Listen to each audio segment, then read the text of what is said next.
اللہ تبارک و تعالیٰ نے قرآن مجید میں ارشاد فرمایا وَالْأَشِدَّاءُ عَلَى الْكُفَّارِ، اس سے مراد عمر آتے ہیں۔ پیارے پیغمبر صلی اللہ علیہ وسلم نے ارشاد فرمایا لَوْ كَانَ النَّبِيُّ بَعْدِي لَكَانَ عُمَرُ، اگر میرے بعد کوئی نبی کسی اور نبی نے آیا ہوتا تو حضرت عمر فاروق رضی اللہ تعالیٰ ہوتے۔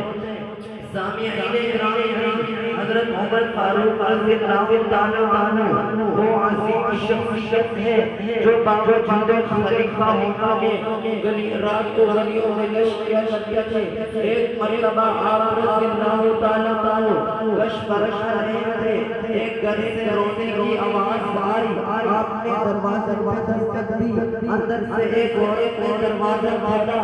آپ نے اندر آنے کی اجازت دی۔ آپ اندر بچے رو رہے ہیں۔ آپ رضی اللہ تعالیٰ نے اس عورت سے پوچھا یہ بچے کیوں رو رہے ہیں؟